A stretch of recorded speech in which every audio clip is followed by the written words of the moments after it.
Question: is a service to read someone's Akashic records valid? There are some people who offer services of reading other people's Akashic records for money. I sense that this might be a case of what the Maha Chohan calls entertainment spirituality, because we forget our past lives for a reason. One has to be ready to look neutrally into their past lives, because their present psychology could backlash if they are to know everything they did in the past. For instance, they can condemn themselves for being a warrior, a prostitute, or a black magician. Or they can find great pride and have a hard time disidentifying with their past incarnations if they had any prominent ones. Also, as Mother Mary said through you, more often than not, it is not necessary at all to remember everything, but just tap into the relevant feelings and release them. Another point is that some tools were given through you. They enable those who did the work to navigate Akasha, be it necessary for them. So the question is, do the Masters allow any stranger to read other people's Akashic records just as the means of making a living without any concerns of what impact it might have on the customer? Or is it just another funfair by the dark forces? If it is the latter, then are they even enabled to read actual records, or do they just project whatever they want, as they usually do? Okay, so let's start with what is the Akashic records. So in 1905, Einstein came up with this theory of relativity, E equals mc squared. And it basically says we live in a world where everything is energy. Matter is just energy that is taken on a specific form, so it appears as solid matter to our senses. But everything is really energy. And as I talk about over and over again, there are 4 levels of the material universe: the purely physical, the emotional, mental identity level, and beyond that is the spiritual realm. And so there are certain of these in the identity level. There are certain frequencies, energy, a spectrum of frequencies that is called the Akashic records. And basically what they do is they record everything that happens. It is a little bit like, you could say, you have these surveillance cameras in the streets that's recording everything that's going on in the street. But this is, of course, worldwide. You can't hide from the Akashic records. Everything you do is recorded there. And so there is teachings from the Ascended Masters that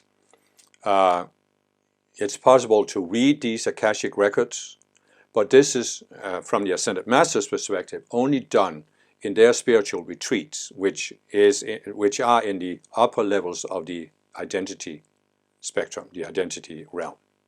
So the Ascended Masters, who are spiritual, but they have these retreats that are in the identity realm that are meant to help us, and we can travel there when we leave the body at night, for example. We can travel to these retreats to get teachings. And as part of this, you can also have situations where people are shown a specific situation from the past so that they can invoke the violet flame energy to consume these records, these Akashic records. Basically, you could say the Akashic records, they record your karma in a way. But it's basically a way that you can say if a person has reached a certain level of spiritual maturity, they can be shown by the Ascended Masters a specific situation so they can resolve the psychology of that situation and ever make progress.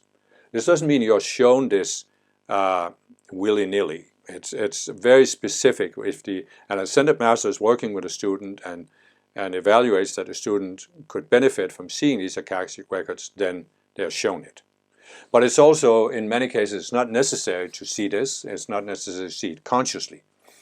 As the person points out, the Ascended Master Mother Mary has said that we don't need to know the specifics of past lifetimes.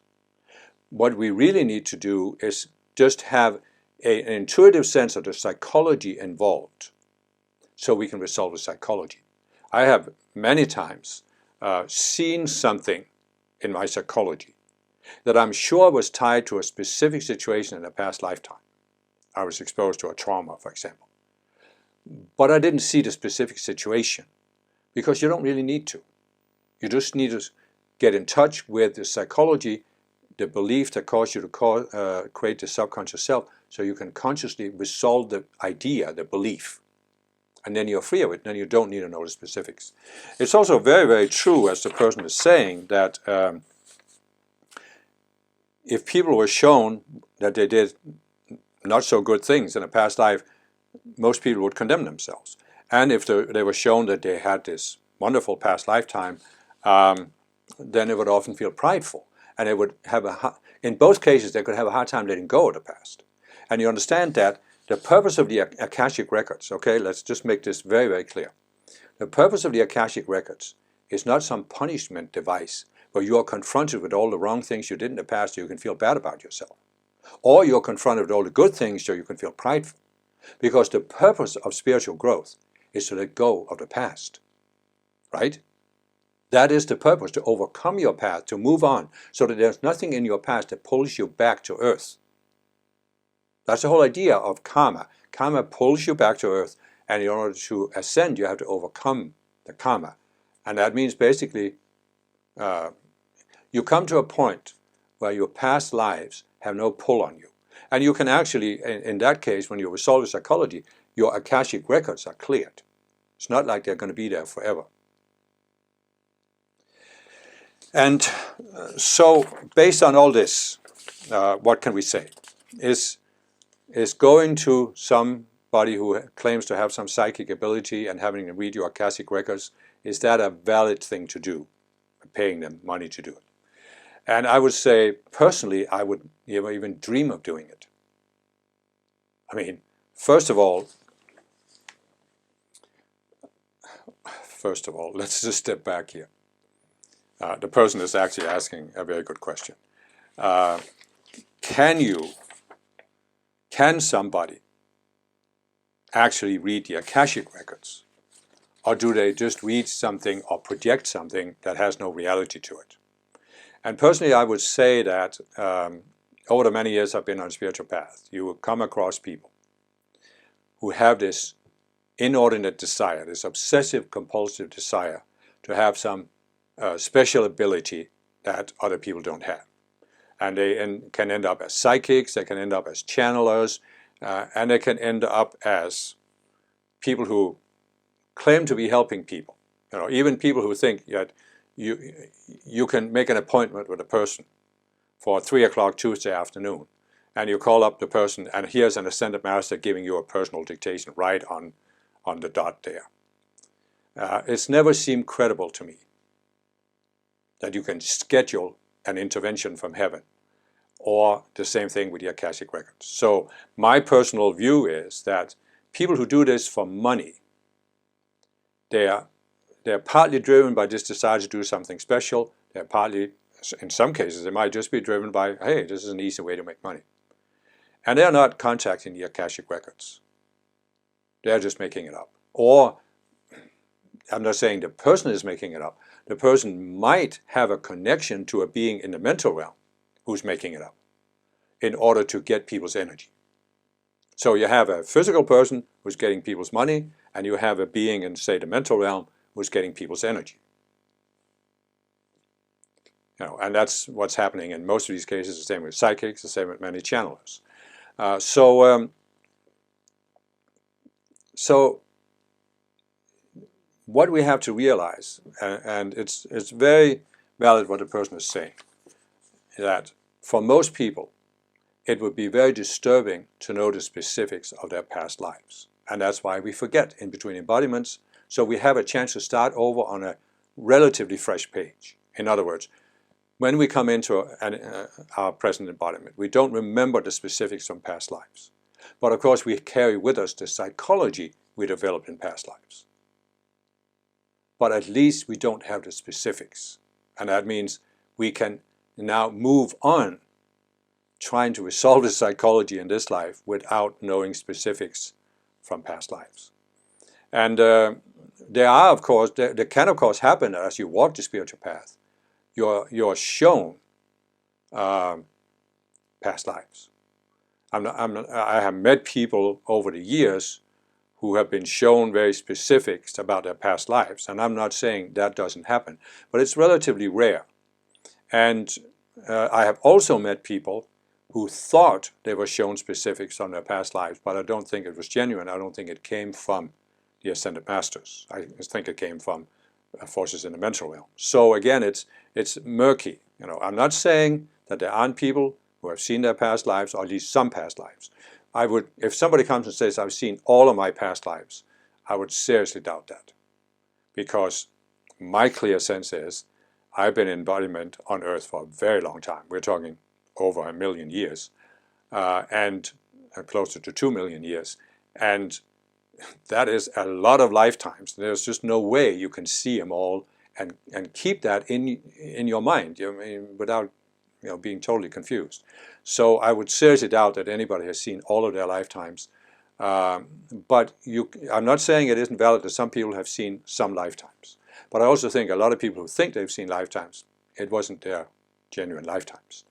And I know I've talked about this before, but when I was relatively new on the path, still back in Denmark, part of the, well, I had just come out of Transcendental Meditation and just found the Center Master Teachings, and I met this woman who was telling me that she had met 2 young men who thought they had developed this method for determining who people had been in a past life. And they did this by looking at pictures and comparing your picture to the picture of famous historical persons.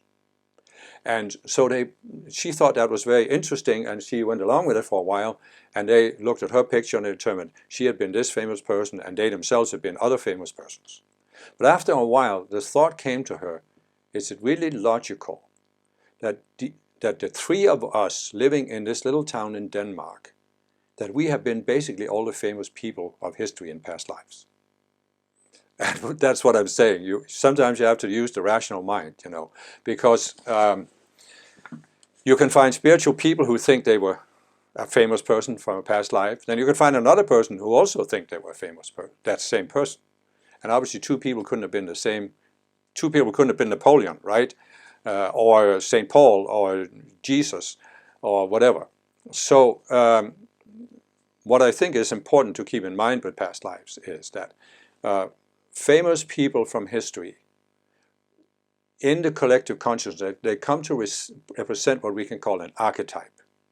Jung was talking a lot about archetypes. So there's a certain type of person who is able to do things in society, has a certain psychology, and that becomes an archetype.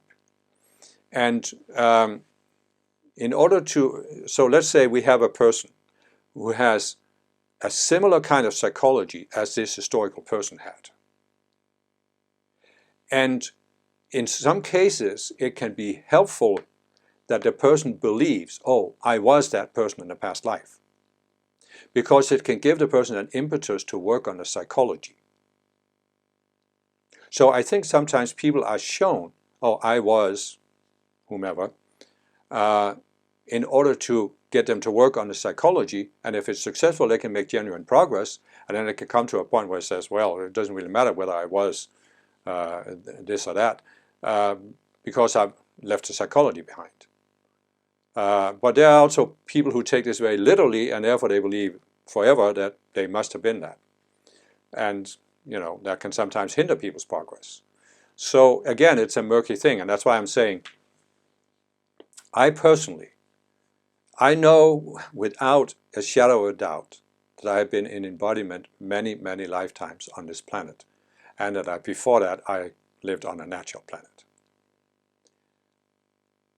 But I have no desire to see past lifetimes. My attitude is, if the Ascended Masters want to reveal to me a past lifetime so I can work on the psychology, fine, no problem.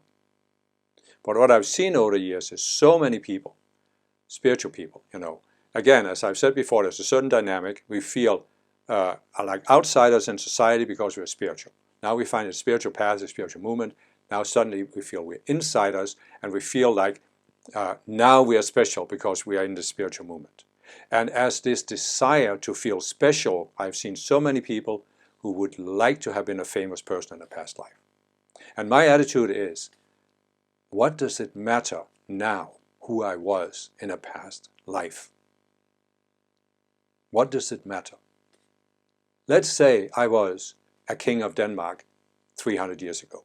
I'm not saying I was. I'm just saying, let's say I was. In this lifetime, I was born to two working class parents who lived in a little house in this little town in Denmark. Who would care that I was a king 300 years ago? What difference would that make? What positive difference would it make? What am I supposed to do? Go over to the king's castle and say, you know, I lived here 300 years ago. I want it back. Yeah, no. Really not going to lead to any positive outcome, is it? So that's why I'm saying, for me, doesn't matter. Really does not matter who I was in a past lifetime. And I think we all need to come to that point where it's the past is the past, and how are we going to ascend from earth? By leaving everything on earth behind. So it really doesn't matter who you were in a past life.